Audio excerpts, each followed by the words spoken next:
बिहार जमीन सर्वे में सबसे पहले रैयत से प्रपत्र 2 फॉर्म भरकर मांगा जाता है। उस प्रपत्र फॉर्म 2 को कैसे भरें, इस वीडियो में आपको सिखाने वाला हूं। अगर आप अपने जमीन का सर्वे कराना चाहते हैं तो आप स्व घोषणा प्रपत्र 2 भरकर आप जो सर्वे के टीम को देंगे, तभी आपके जमीन का सर्वे होगा। बिहार में जो जमीन का सर्वे हो रहा है उस फॉर्म को भरने के लिए प्रपत्र 2 फॉर्म कहते हैं। तो यहाँ पे देखें नियम 6 उपनियम 1, तो रैयत द्वारा स्वामित्व धारित भूमि की स्व घोषणा हेतु प्रपत्र। इस लाइन का कहने का ये मतलब है दोस्तों, जो जमीन का मालिक होता है उनको रैयत कहा जाता है और वो रैयत स्व घोषणा करता है कि यह मेरी जमीन है, अर्थात खुद से घोषणा करते हैं या करती है यह जमीन पूर्ण रूप से मेरी है। सबसे पहले आप यहाँ पे क्या भरेंगे, राजस्व ग्राम में। तो जिस गांव में आपकी जमीन है या जिस मौजे में आपकी जमीन है उस गांव का आप यहाँ पे नाम लिखेंगे। तो यहाँ पे मेरे गांव का नाम है अमरपुर, तो हम यहाँ पे अमरपुर अपने गांव का नाम लिख दिए हैं। इसके बाद यहाँ पे है थाना नंबर। थाना नंबर मेरा 144 है। तो आपका थाना नंबर क्या है वो मैं आपको बता देता हूँ। आपका जो जमीन का रसीद है उसमें थाना नंबर दिया रहता है, वो आप उस रसीद में से देख के लिख सकते हैं। और जो आपका खतियान है उसमें भी आपका थाना नंबर दिया रहता है। आप जमीन का रसीद निकालिए, या नया हो या पुराना हो, आप वहां से देख के यहाँ पे लिख लेंगे। अब यहाँ पे दोस्तों हल्का नंबर क्या होता है ये भी आप जान लीजिए। हर पंचायत का एक हल्का नंबर होता है। पंचायत में जो राजस्व कर्मचारी होते हैं उन्हीं को बोला जाता है हल्का कर्मचारी। जो कर्मचारी आपके पंचायत में नियुक्त किया जाता है सर्वे के लिए, उन्हीं को हल्का कर्मचारी कहते हैं। आप उस कर्मचारी से पूछ सकते हैं, या जहाँ पे कैंप लगता है सर्वे का, जहाँ पे शिविर लगता है, वहाँ पे भी जाके पूछ सकते हैं कि आपके गांव का या पंचायत का क्या हल्का नंबर है। वो सर्वे की टीम आपको बता देंगे। अगर आपको वर्तमान समय में मालूम नहीं है कि हल्का नंबर क्या होता है, आप इसको ब्लैंक भी छोड़ सकते हैं, जैसे कि हम यहाँ पे ब्लैंक छोड़ दिए हैं। तो इसको आप ब्लैंक छोड़ दीजिए। जब आप इस फॉर्म को जमा करने जाएंगे तो वहां पे आप पूछ के हल्का नंबर लिख लीजिएगा। तो आपको हल्का नंबर यहाँ पे पता चल गया कैसे लिखना है और कैसे आपको पता करना है। इसके बाद आ जाइए आप यहाँ पे पुलिस थाना। तो यहाँ पे आपका पुलिस थाना कौन सा पड़ता है वो आप यहाँ पे लिख देंगे। मेरा जमलपुर पुलिस थाना पड़ता है। तो सिंपल आप एक लाइन में समझे तो ये जो जमीन है आपके पास, तो वो किस थाने के अंडर में आता है, किस गांव के अंडर में आता है। अमरपुर जो है जमलपुर के अंडर में आता है, इसीलिए पुलिस थाना जमलपुर हो गया।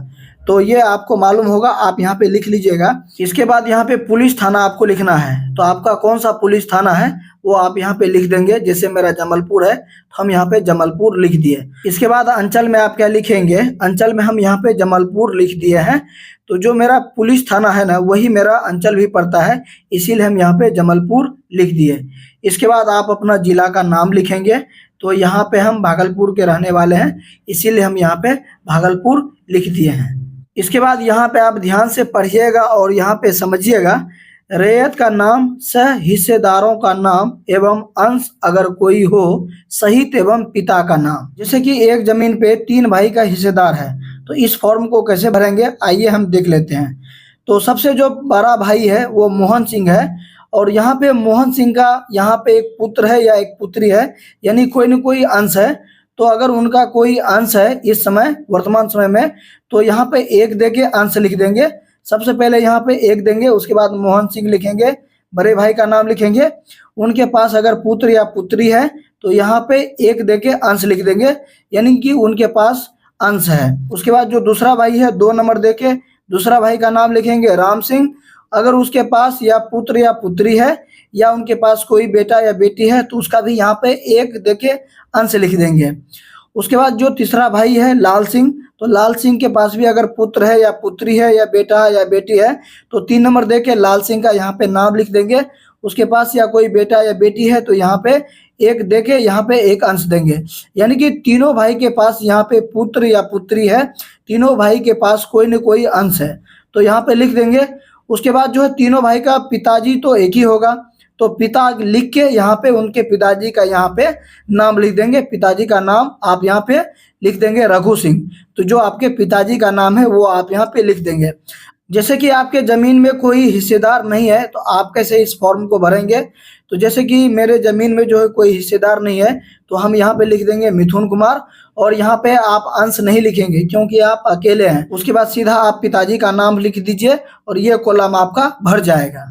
अब यहाँ पे अस्थाई पता भरेंगे। अस्थाई पता कैसे भरेंगे वो मैं आपको बता देता हूँ।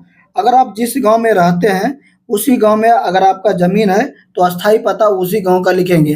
जैसे कि मेरा अमरपुर में जमीन है, मैं अमरपुर का ही रहने वाला हूँ, अमरपुर के ही गांव में रहता हूँ, तो यहाँ पे अमरपुर का पोस्ट लिखेंगे, थाना लिखेंगे, जिला लिखेंगे। बिहार में तो मैं रहता ही हूँ। अगर आप बाहर में रह रहे हैं लेकिन टेम्पोररी रह रहे हैं, परमानेंट आप नहीं रह रहे हैं, तो जहाँ आपका गांव है उसी का स्थायी पता आप यहाँ पे दे देंगे, पोस्ट दे देंगे, थाना दे देंगे, जिला देंगे और यहाँ पे नीचे बिहार लिख देंगे। उसके बाद खाता नंबर लिखेंगे। मेरा खाता नंबर आपको कहाँ पे मिलेगा, जो आपका जमीन का रसीद है, जो खतियान है, उसमें आपको ये खाता नंबर मिल जाएगा, उसी से देख के आप लिख देंगे। अगर आपका खाता नंबर बटे में है, जैसे कि आप यहाँ पे देख लीजिए 50/2 है, आपके जो जमीन के कागजात है इस तरह से है, तो आप यहाँ पे खाता नंबर इस तरह से ही लिख लेंगे। मेरा यहाँ पे बटे में नहीं है इसीलिए हम यहाँ पे 180 लिख दिए। इसके बाद यहाँ पे खेसरा नंबर कैसे आपको पता चलेगा, जो जमीन का आपका खतियान होता है, जो जमीन का रसीद होता है, उसमें ही आपको ये खेसरा नंबर लिखा रहता है, वही खेसरा नंबर यहाँ पे आपको लिख देंगे। खेसरा नंबर को जो है प्लॉट संख्या भी हम कहते हैं या प्लॉट नंबर भी कहते हैं। खाता और खेसरा जो है रसीद या खतियान में भी आपको मिल जाएगा। इसके बाद यहाँ पे रकबा एकड़ और डिसमिल में लिखना है, यानी कि आपका जमीन कितना है वह आपको यहाँ पे लिखना है। जैसे कि मेरा जमीन है 2 डिसमिल 1 एकड़, तो आपका कुछ भी हो सकता है, 5 एकड़ 5 डिसमिल हो सकता है, 10 एकड़ 1 डिसमिल हो सकता है। तो आप यहाँ पे इस तरह से लिखेंगे 2 एकड़ 1 डिसमिल, तो यहाँ पे हम लिख दिए हैं। उसके बाद चौहद्दी में आप क्या लिखेंगे, तो चौहद्दी क्या होता है यहाँ पे आप थोड़ा सा समझ लीजिए। जैसे कि ये जमीन है, ठीक है, ये जमीन है, ये जैसे कि पूरब हो गया, पश्चिम हो गया, उत्तर हो गया, दक्षिण हो गया। पूरब में आपका कौन है, पश्चिम में आपका कौन है, दक्षिण में आपका कौन है, उत्तर में कौन है, यही लिखना होता है। तो यहाँ पे देख सकते हैं उत्तर में यहाँ पे साहू सिंह है तो यहाँ पे लिख दिए, दक्षिण में सड़क है, सड़क लिख दिए, पूरब में मंदिर है तो मंदिर लिख दिए, और पश्चिम में यहाँ पे पार्थ सिंह है तो ये यहाँ पे नाम दीजिए। यानी कि उत्तर दक्षिण पूरब पश्चिम में जो भी आपके अगल बगल में है उसका यहाँ पे नाम लिख देंगे, और यह डिटेल आपको जो है जमीन के रसीद या खतियान में भी मिल जाएगा। फिर से मैं बोल रहा हूँ, जो आपके जमीन के कागजात है उसमें खाता खेसरा, जो आपके रकबा यानी कि एकड़ डिसमिल में जो जमीन है, और यहाँ पे चौहद्दी है, ये सभी आपको आपके सभी डिटेल्स खतियान या रसीद में मिल जाएगा, उसी से देख के आप लिख लेंगे। तो यहाँ पे किस्म जमीन, तो यहाँ पे कौन से किस्म का आपका जमीन है, जैसे कि धनहर हो गया, व्यवसायिक हो गया, तो यहाँ पे लिख देंगे। अगर आपको पता नहीं चल रहा है कि मेरा जमीन धनहर है कि व्यवसायिक है, इसको आप कॉलम छोड़ दीजिए, जो सर्वे के टीम के पास आप जाएंगे जमा करने वही आपको लिख देंगे। इसके बाद शेष को छोड़ के लगान, तो यहाँ पे धनहर का जो है 8 से 10 लगान होता है, 8 से 10 रुपये का लगान लेता है। अगर ये भी आपको मालूम नहीं चल रहा है कि आपके ज़मीन का कितना लगान लगाया जा रहा है तो ये भी आप छोड़ दीजिए। जो आपका सर्वे वाले जो टीम होते हैं उनको आप ये फॉर्म देंगे, वही आपको ये भर देंगे, क्योंकि उनको ये पता रहता है धनहर का कितना लगान होता है, व्यवसाय का कितना लगान होता है। तो ये दोनों आप छोड़ देंगे। इसके बाद यहाँ पे जमाबंदी संख्या आप लिखेंगे। जमाबंदी संख्या आपको जो है आपके रसीद आपके खतियान में भी मिल जाएगा, आप यहाँ पे लिख देंगे। अगर यहाँ पे जमाबंदी संख्या कंप्यूटराइज है तो यहाँ पे कंप्यूटराइज यहाँ पे ऊपर में लिखेंगे, उसके बाद आप यहाँ पे जमाबंदी संख्या लिखेंगे।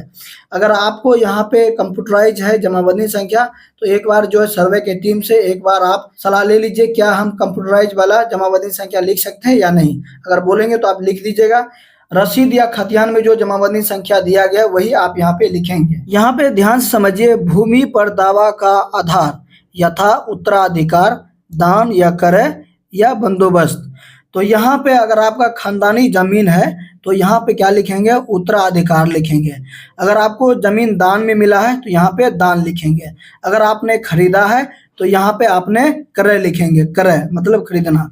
अगर आपको बंदोबस्त के जरिए जमीन मिला है तो यहाँ पे बंदोबस्त यहाँ पे लिखेंगे। अगर किसी और तरीके से आपको जमीन मिला है तो यहाँ पे अन्य लिख देंगे। क्या लिखेंगे, अन्य। के बाद अभियुक्त अगर कोई हो तो यहाँ पे उसका भी आप नाम लिख देंगे। अब जो नीचे लिखा गया है वो भी आप यहाँ पे ध्यान से एकदम देख लीजिए कि मैं ऑब्लिक हम घोषणा करता हूँ या करते हैं कि स्व घोषणा में की गई प्रविष्टि मेरी हमारी जानकारी में सही है। स्व घोषणा में किसी गलत प्रविष्टि के लिए मैं हम जवाबदेह हूँ। तो इस लाइन का यह मतलब है दोस्तों, ये जो प्रपत्र टू फॉर्म यहाँ पे आप भर रहे हैं, इसमें जो आप भरेंगे, इसमें अगर आपसे कोई त्रुटि हो जाता है, इसका स्वयं आप जिम्मेदार है, यानी कि खुद आप जिम्मेदार हैं। इसीलिए आप इस फॉर्म को बहुत अच्छे से भरेंगे, कोई भी त्रुटि ना करेंगे। इसके नीचे में एक और लाइन लिखा गया है, नोट करके, इस प्रपत्र को 2 प्रतियों में दाखिल किया जाएगा। एक प्रति आवेदक को प्राप्तकर्ता कर्मी द्वारा हस्ताक्षर तथा आवेदन की तारीख एवं क्रमांक अंकित कर प्राप्ति के प्रमाण के रूप में लौटाया जाएगा। ये जो आप फॉर्म भरेंगे दोस्तों, ये प्रपत्र टू फॉर्म, यह आप 2 भरेंगे। एक अपने पास रखेंगे, एक जो कर्मचारी आएगा सर्वे करने के लिए ये उनको देंगे, और एक उनको देने के बाद जो आप अपने पास रखें उसमें रिसीविंग ले लेंगे, जो कर्मचारी का हस्ताक्षर है वो ले लेंगे, कर्मचारी का साइन ले लेंगे या कर्मचारी का मोबाइल नंबर आप ले लेंगे, ताकि आप प्रूफ के तौर पे आपने सर्वे वाले टीम को दिए हैं। इस तरह से यहाँ पे प्रपत्र 2 भरना है। नीचे तो मैंने आपको बता ही दिया है कैसे आपको भरना है। तो यहाँ पे स्थान, तो जिस स्थान से आप भर रहे हैं उस स्थान का यहाँ पे नाम लिख देना है। जिस दिन आप भर रहे हैं उसका तिथि यहाँ पे डेट लिख देना है। इसके बाद यहाँ पे आप ध्यान से समझिए, ये रैयत का हस्ताक्षर, अगर वो पढ़े लिखे हैं तो यहाँ पे उसका सिग्नेचर आप ले लीजिएगा। अगर वो पढ़े लिखे नहीं है तो उनका अंगूठा का निशान यहाँ पे आएगा। उसके बाद यहाँ पे मोबाइल नंबर लिख देंगे। उसके बाद यहाँ पे आधार नंबर यहाँ पे लिखेंगे। इसके बाद ये फॉर्म जब आप जमा करने जाएंगे, आधार कार्ड का एक फोटो स्टेट करा लीजिएगा, और जितने भी आपके पास जमीन के कागजात है, जैसे रसीद हो गया, खतियान हो गया, जितने भी आपके पास कागजात है उसका भी फोटोकॉपी करा के इसी में अटैच करके जमा कर दीजिएगा। बिहार में जो जमीन का सर्वे हो रहा है तो प्रपत्र 2 फॉर्म ही भर के दिया जा रहा है, अर्थात यहाँ पे स्व घोषणा पत्र भी आप इसको कह सकते हैं। यानी कि आप खुद से बता रहे हैं, खुद से घोषणा कर रहे हैं कि मेरे पास इतना इतना जमीन है, इतना चौहद्दी है, इतना खाता संख्या है, इतना खेतरा संख्या है, इतना एकड़, इतना डिसमिल है और इतने भाई हैं। तो इसमें बहुत ही आप ध्यान से भरिएगा, कोई त्रुटि नहीं कीजिएगा। कहीं पे अगर आपको समझ में नहीं आ रहा तो वीडियो के नीचे कमेंट बॉक्स में आप बता दीजिए, हम आपको रिप्लाई दे देंगे। अगर फिर भी आपको समझ में नहीं आ रहा, नज़दीकी आपके जो गांव में अमीन होंगे उसको पकड़िए, आपको वो बता देंगे।